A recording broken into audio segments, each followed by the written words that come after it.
Paz a vosotros, hermanos.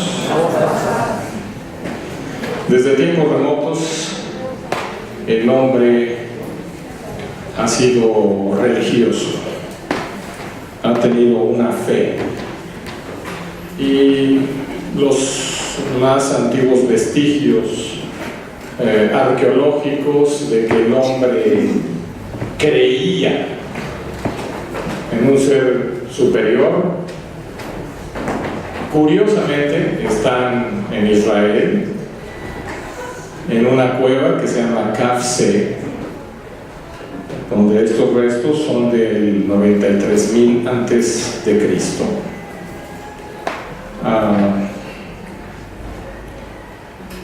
El hombre se volvió religioso tan luego se dio cuenta que no todo era comer y cazar.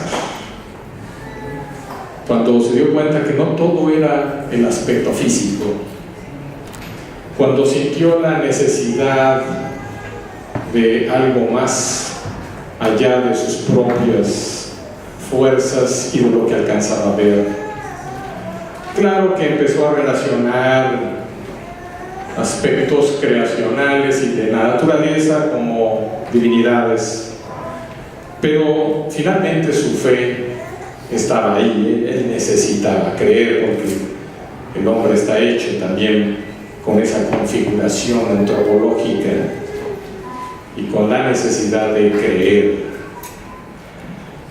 Y los judíos, muchos años después, fueron muy religiosos también. De hecho, gracias a la religión judía, nosotros recibimos una herencia muy grande, simplemente la Biblia hebrea, la creencia en el Dios único, en Yahvé y muchas cosas más.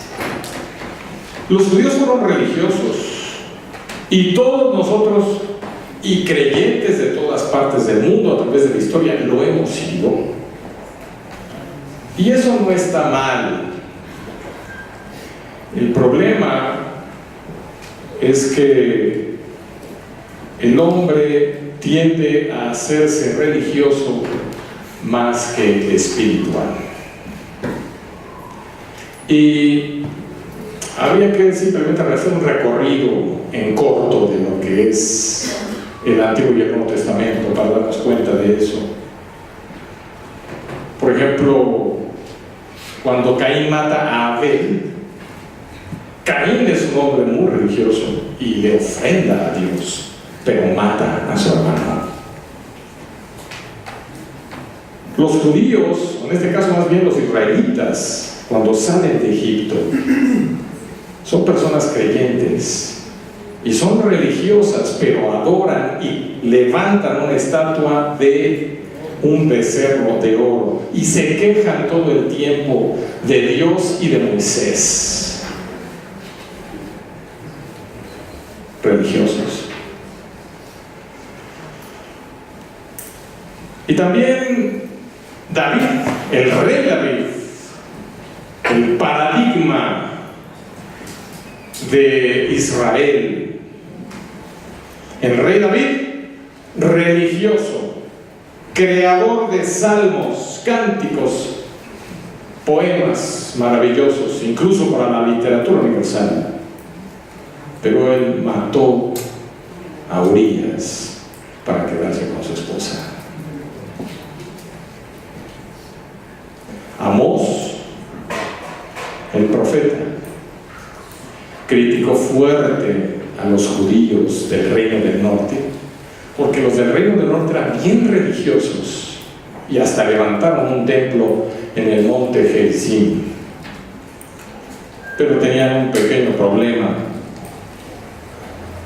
no les importaba a su prójimo, pero eran bien religiosos. Amós los condenó fuerte.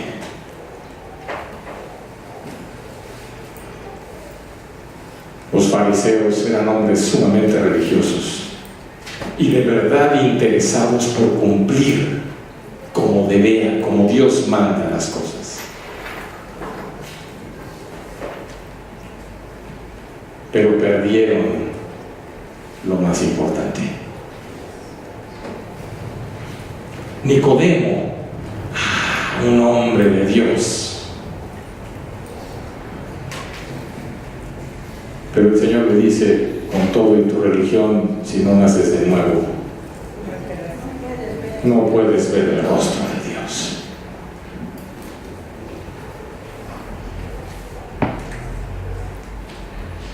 Y Saulo de Tarso, hombre sumamente religioso, judío de cepa, defensor de su fe, creyente al 100 del Dios de Israel, pero perseguidor de la iglesia, consentía en el asesinato de cristianos. Así que, hermanos, la pregunta hoy es: ¿somos religiosos o somos espirituales? ¿El cristiano debe ser religioso o debe ser espiritual? Ciertamente ser religioso está bien, pero realmente lo que Dios quiere para nosotros es que seamos espirituales. Nuestra religión no nos lleva a Dios. Es más, Dios ya ha venido por nosotros, bajó y se hizo carne para que nosotros tuviéramos vida, no a través de una religión, sino a través de Jesucristo, que tiene que ver con aspectos religiosos, claramente. Tampoco vamos a decir. Hay un texto que me encanta y que creo que Dios de alguna manera me puso en el corazón compartirles ahora que es el mes de la adoración. Y hablando, por ejemplo, pensando en la samaritana, que era una mujer muy religiosa, por cierto, y que adoraba en el monte Gerizim.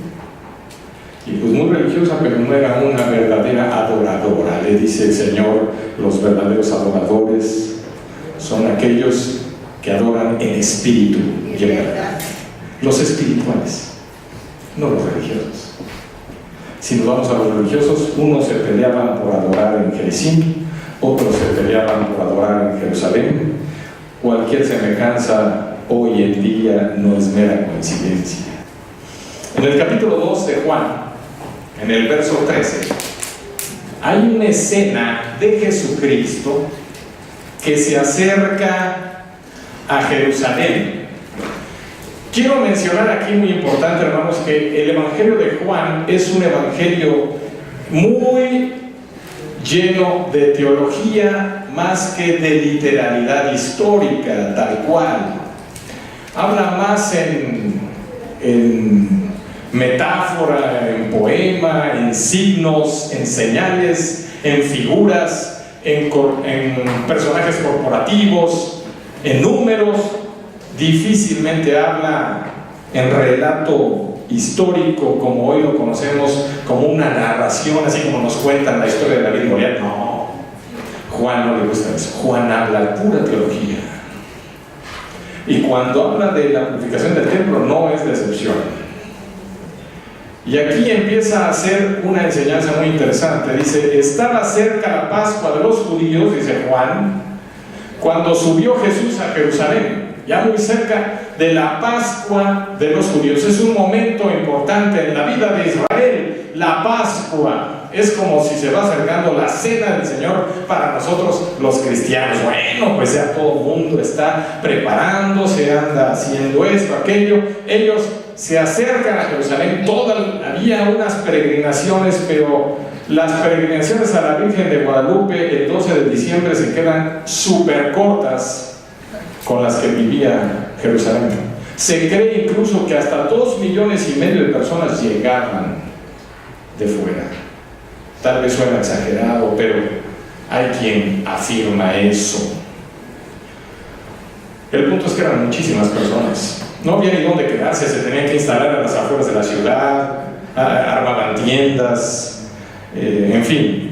Y cuando Juan dice, ahí viene la Pascua, cerca la Pascua de los judíos, uno lo lee y dice, bueno, pues sí, la Pascua de los judíos, pues ¿de quién más va a ser? Ánimo que sea de los musulmanes. Cuando dice eso Juan, a él le interesa decir, es una Pascua de ellos, despectivamente. Es la Pascua de los judíos, la que se han construido ellos, la que no tiene ningún sentido ya original, la que ya ha sido corrompida. Por eso dice la de los judíos, y él era judío. En ningún momento él dice de todos nosotros los judíos. Cuando él se refiere a eso, está diciendo que esa Pascua ha perdido todo el sentido original. ¿Por qué? Porque una fiesta tan maravillosa, que es la máxima fiesta de Israel, la fiesta por excelencia, yo creo que esa y el Yom Kippur, bueno, ya. Y él dice, esa fiesta es la fiesta de ellos, porque ya no es la fiesta que era. Y eso lo dice con conocimiento de causa. O sea, Jesús se está acercando a un lugar a donde hay una cantidad impresionante de religiosos que va a vivir una celebración que ya no es lo que era y que se ha corrompido.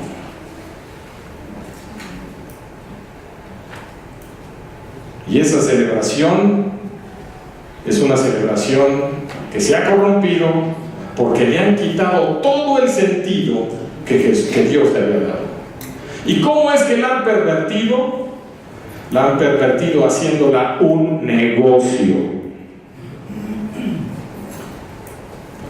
La han pervertido marginando a la gente, haciendo acepción de personas.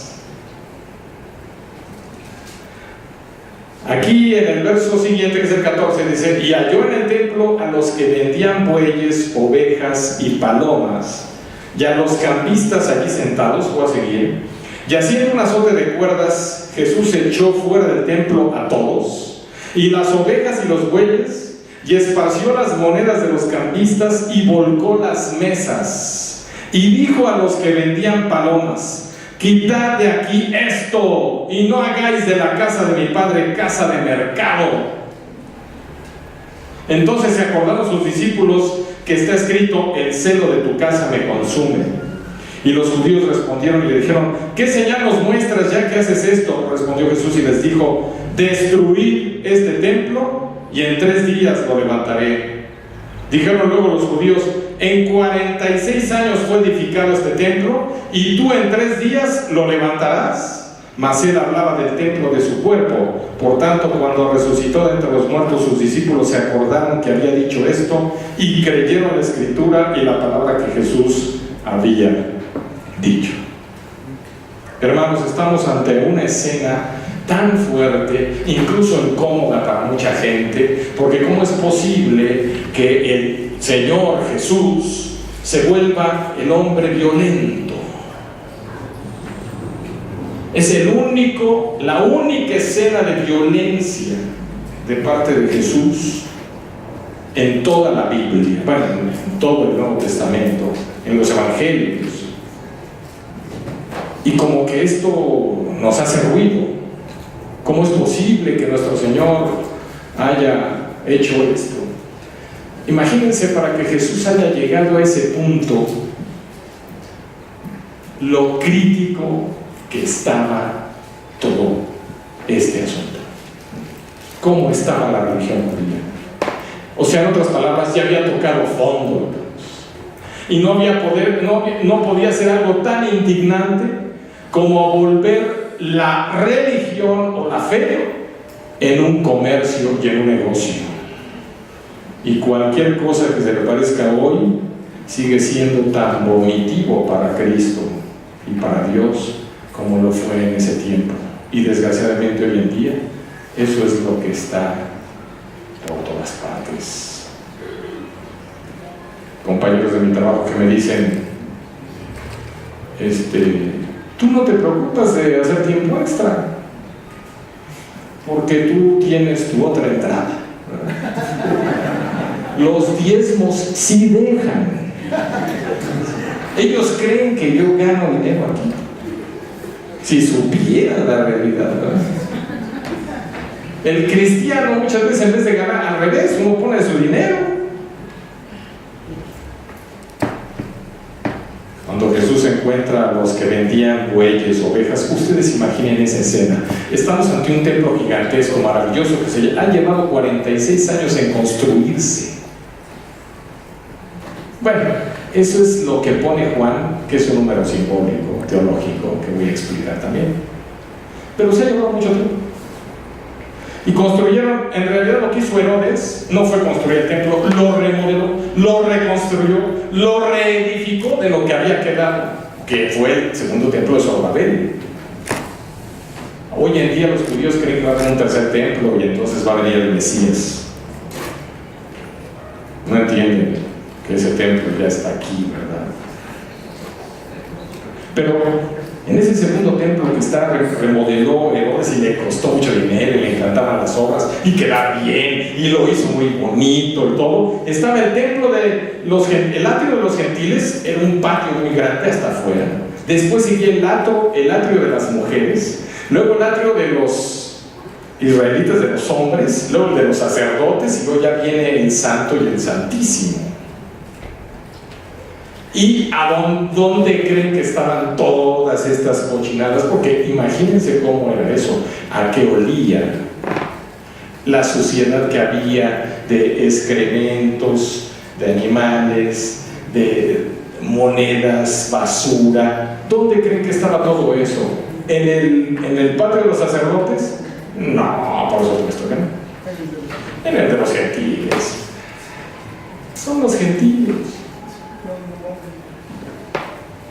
Jesús llega y les, cuando ve eso, a los que vendían bueyes, ovejas, palomas, a los cambistas allí sentados, bueno, le hace, pero cortocircuito, ya de entrada, esto que pone Juan, el binomio templo, ¿sí? Y cambistas. Templo y cambistas, templo y mercado. Y entonces, lo que hace Jesús es ir y empieza a expulsar. Cuando ve a todos los cambistas son aquellas personas, es que les voy a explicar cómo estaba la cosa en ese tiempo. Usted llegaba de fuera, vamos a suponer que usted vive en Galilea, o vive incluso en Egipto, o vive en Italia, o en Turquía, bueno, se llamaban de otra manera, pero usted viene de lejos, porque había ya muchos judíos en la diáspora, y viene porque no existía una ley más que solamente obligatoria para los judíos que vivieran dentro de 25 kilómetros a la redonda de Jerusalén. Esos tenían la obligación de ir a Jerusalén una vez al año, o por lo menos una vez en su vida. Pero los que vivían fuera no tenían esa obligación. Pero era el templo, como no, un día del año antes de que me muera, por lo menos una vez en mi vida, aunque yo iba allá por Antioquía o por Galacia, yo tengo que ir, y hacían lo que no para poder llegar. Imagínense el viaje, su familia, los gastos, llegaban ahí por fin, y resulta que pues llegaban con sus monedas de Galacia, ¿no? O romanas. Entonces llegaban, oye, pues como llego aquí, pues le quiero dar gracias a Dios porque vinimos con bien. Una, le quiero dar gracias a Dios porque es Pascua. Dos, tres, le quiero dar gracias a Dios por todos sus favores inmerecidos y por lo que ustedes más quieran, y aparte quiero pedirle perdón por nuestros pecados, así que necesitamos obviamente comprar un animal para sacrificar y dar las gracias.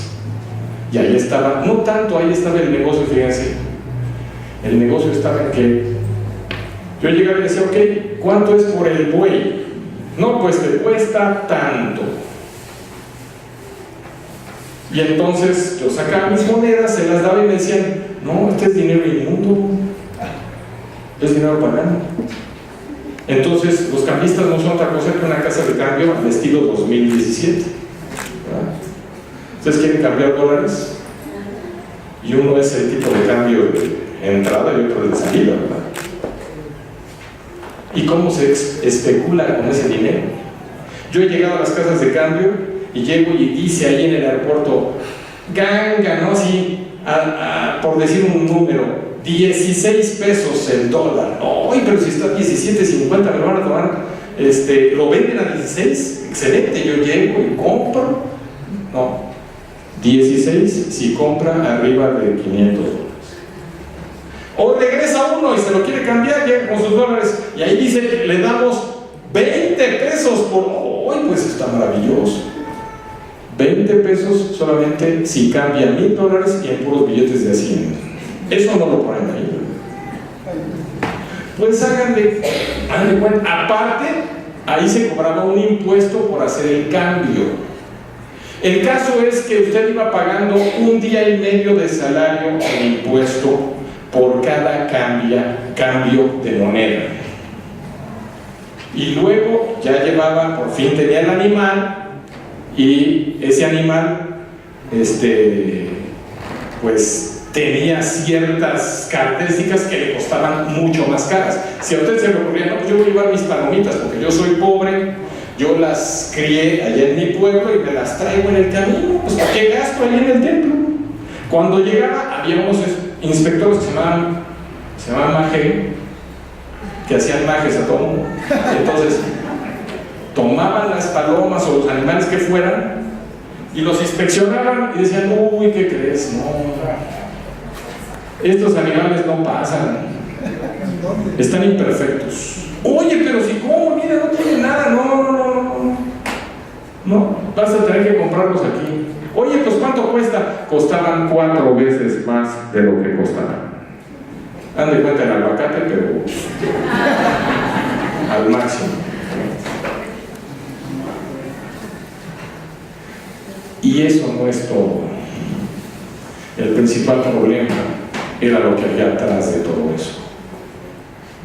Había una franca discriminación y marginación a la gente. Es decir, existían 2 leyes en Israel por las que se guiaban los líderes religiosos. Una era el Código de la Pureza. El Código de la Pureza decía, tú no eres puro delante de Dios porque siempre tienes pecados, defectos, manchas, eres inmundo porque acabas de tener un hijo, eres inmundo porque menstruaste, eres inmundo porque te caíste, porque tocaste algo feo, porque todo te hacía inmundo. Si tenías un defecto físico eras inmundo, si te comías algo eras inmundo, todo era inmundo. Entonces la inmundicia no permitía que ellos se acercaran. El código de los profetas de Israel, en especial los del norte, en Deuteronomio, era el código de la misericordia. Y el código de la misericordia se basaba en la misericordia de Dios ante el pecado. Y ese es el código que sigue Jesús, no el de la pureza. Entonces la persona no es acepta en base a si está sucia o tiene defectos. La persona es acepta por la gracia de Dios, no por sus obras. El problema en el templo es que todo se basaba en el código de la pureza. Y eso hacía el negocio redondo, porque nadie estaba puro nunca. Eso significa esto. Entonces Jesús toma acción y empieza a tirar las mesas. ¿Se puede imaginar esa escena? Y luego aquí, más fuerte, dice, haciendo un azote de cuerdas, o sea, un flagelum, echó fuera del templo a todos. Imagínense a Jesús ahí tirando latigazo por todos lados, a las mesas, tirando las monedas. Y dijo a los que vendían, volcó las mesas y dijo a los que vendían palomas: quiten de aquí esto, no hagan de la casa de mi padre casa de mercado. Esto es un mercado. Y es que, miren, hace poco tiempo tuve la oportunidad de ir a Guatemala y me llevaron, le dije al pastor que me hizo favor de transportarme. Y me dice: ¿quiere conocer la zona bonita de Guatemala donde viven todos los? Le dije: sí, perfecto, vamos. Fuimos en su carrito, un carro muy modesto, y nos empezamos a subir una carretera y toda poblada alrededor, pero íbamos subiendo, es el camino hacia la carretera Salvador. Y empecé a ver otro Guatemala. Estábamos entrando a la zona de ricos, es otro Guatemala. Cuando llegamos a la parte más alta, empieza a ver unas colonias, se dan de cuenta que pues, casas de otro nivel totalmente, muy bonitas. Y llegamos y le dije: oye, ¿qué es esto? Era un emporio, era una cosa impresionante. Y dice: pues ¿cómo que qué? Es el templo de Cash Luna. Y decía ahí: casa de oración. Una cosa impresionante. El evangelista de la televisión número 1 actualmente en Latinoamérica y Estados Unidos. Y le dije: oye, es que ¿quiere conocerlo?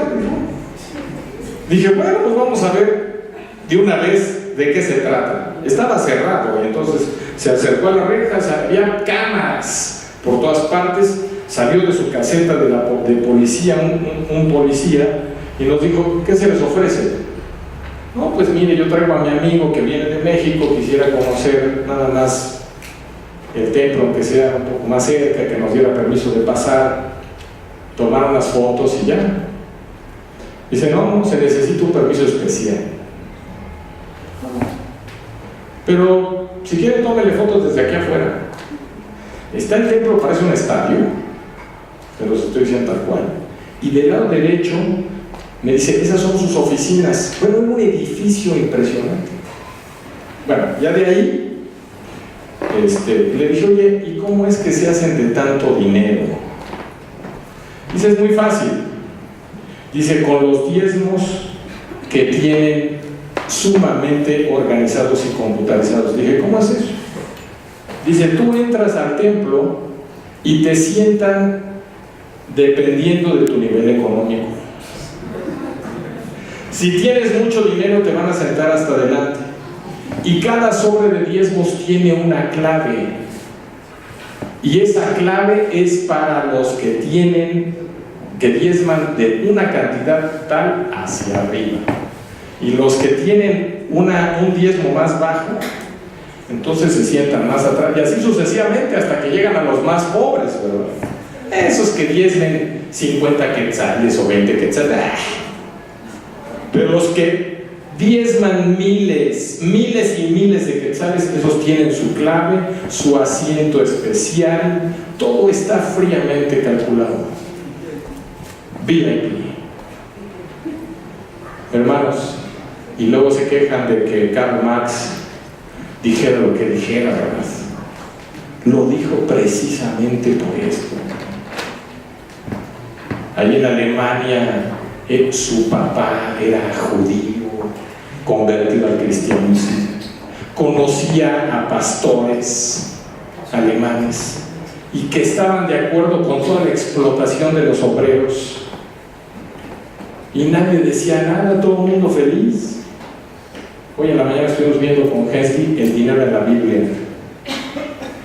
Precisamente, todo el mal uso que hace la gente del dinero, pero cuando lo combinan con religión, hermanos, qué terror.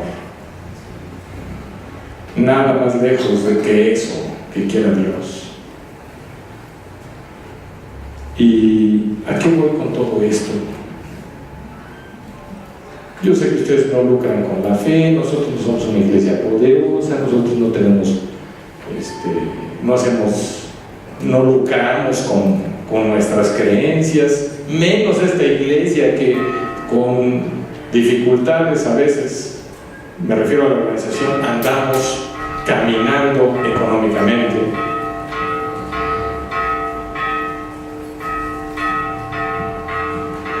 El punto es que los verdaderos adoradores, los verdaderos cristianos, no solamente se centran en el dinero y hacen mercado con lo que el Señor Jesús nos ha enseñado, no lo hacen, sino que no son religiosos. A los religiosos les gusta hacer negocio con la fe. Y hoy en día, cuando volvemos a ver este texto, nos acordamos de Jesús que le levanta la indignación fuerte por todos aquellos aquí que hacen negocio. Pero hoy en día, ese mensaje es: el Señor sigue volteando mesas y expulsando ovejas y animales del templo. ¿Qué quiere decir eso? ¿Se acuerdan de Juan 10? Juan 10 dice que el buen pastor da su vida por las ovejas. Dice: el buen pastor entra por la puerta del frente y él saca a las ovejas, y él aquí saca a las ovejas del templo. Lo que significa en Juan es que todas las ovejas, los que creen, los creyentes, los de buena fe, los que quieren caminar para el Señor, Jesús los saca de la religiosidad y de toda la faramalla negociadora y mercantilista que pueda tener una religión, para llevarlos a buenos pastos. El templo ahora es Jesús. El templo ahora somos nosotros. Jesús no vive aquí, vive acá, porque nos sacó de esto, de la religión, para poder morar en nuestra vida. Miren, había en un pueblito en Alemania antiguo que se llama Königsberg. En ese pueblito vivía un hombre que se llamaba Immanuel Kant. Ese hombre cambió la historia científica. Era hijo de un pastor. Y el pastor lo educó religiosamente estricto. Y él era metódico, directo. Kant. Todo el mundo en el pueblito lo conocía como el reloj de Königsberg. ¿Y saben por qué? Porque a las 8 de la mañana pasaba por el Zócalo rumbo a la oficina. A las 6 de la tarde pasaba de regreso rumbo a su casa. Todos los días. Hasta los domingos salía, siempre a la misma hora, todos los días. Un día no salió. La gente dijo: ya se murió Emmanuel. Y efectivamente, Emmanuel había muerto.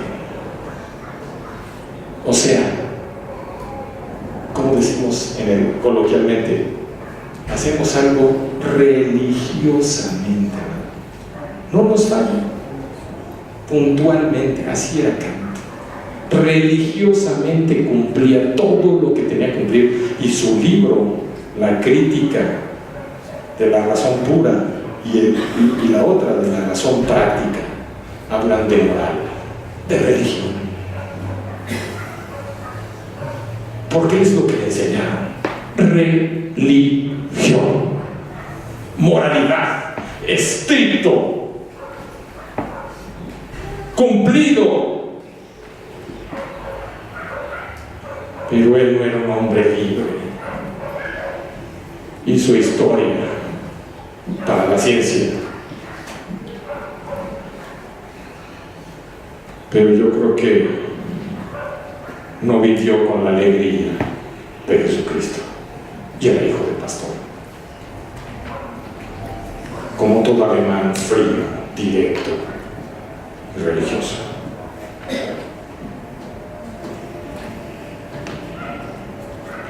Cuando dice Jesús, mi Padre, lo que está diciendo es, yo lo saco del templo hoy.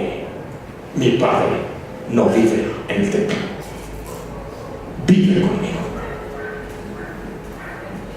Hoy, hermanos, el Señor no vive en el templo que tú le construyas. Por más que te esfuerces, por más que hagas cosas maravillosas, por más que tú luches, el Señor vive en tu corazón por su gracia y por el amor que te tiene. Ese es el celo que devora a Jesús. Ese es el fuego y la pasión que le da el saber que el Señor es suyo. Si el Señor no te apasiona hoy, escúchame esto, hermanos, si el Señor hoy no te provoca pasión, revisa tu vida, porque lo más seguro es que tienes religiosidad, pero no espiritualidad. Créanme que en este concilio que fuimos la semana pasada, cuando yo llegué, yo vi un concilio religioso y terminó siendo un concilio lleno de espiritualidad, donde Dios se manifestó.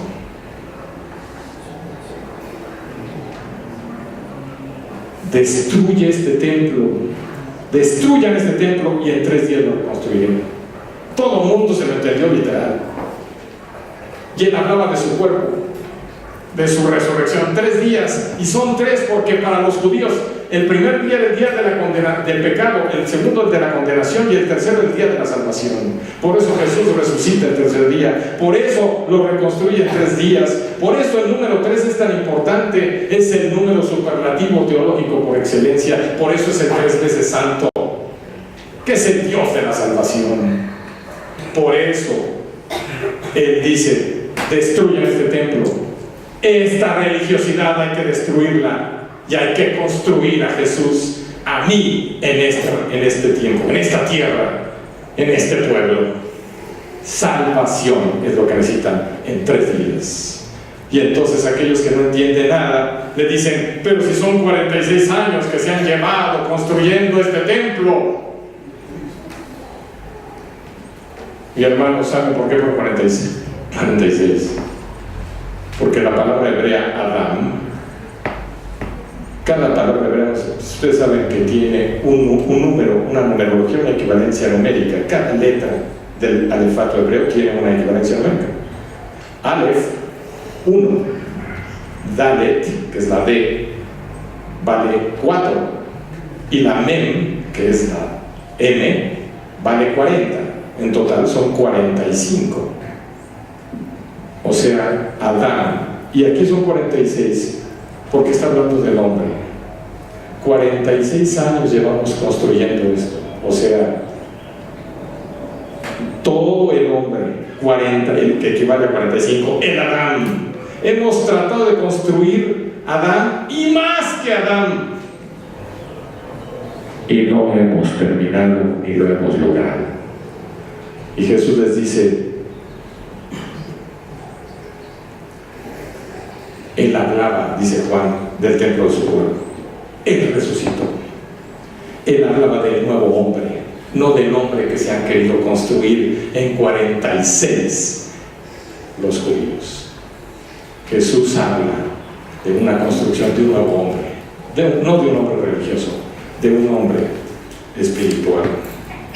Así que con esto podríamos concluir. Solo quiero leer como conclusión lo que dijo un teólogo que me encanta y que lo tacharon de loco porque él relacionó la fe con la ciencia. y la teoría de la evolución también con la fe. Y es del siglo XIX. Y él escribió lo siguiente, y con esto termino. La religión no es solo una, hay cientos. La espiritualidad es una. La religión se ocupa con el hacer. La espiritualidad tiene que ver con el ser. La religión alimenta el ego. La espiritualidad nos lleva a trascender el ego. La religión es causa de divisiones. La espiritualidad une. La religión nos hace renunciar al mundo para seguir a un Dios. La espiritualidad nos hace vivir en Dios sin renunciar al mundo, porque el mundo lo ha sacralizado Jesucristo. La religión se alimenta del miedo. La espiritualidad se alimenta de la confianza y de la fe. La religión te busca para que creas. La espiritualidad hay que buscarla para creer. La religión es una organización humana con reglas humanas. La espiritualidad es divina sin reglas humanas. La religión no tolera ningún cuestionamiento. La espiritualidad cuestiona todo. La religión inventa, la espiritualidad encuentra. La religión habla de pecado y de culpa. La espiritualidad dice, aprende de tu error. La religión amenaza y asusta, la espiritualidad da paz interior. La religión detenta un conjunto de reglas dogmáticas. La espiritualidad invita a razonarlo todo, a cuestionarlo todo. La religión es para quienes necesitan que alguien les diga qué hacer y por dónde ir. La espiritualidad es para quienes prestan atención a su voz interior. La religión es para los que duermen. La espiritualidad es para los que están despiertos, para los que están vivos, para los que ha resucitado Jesucristo. Que Dios les bendiga. Amén.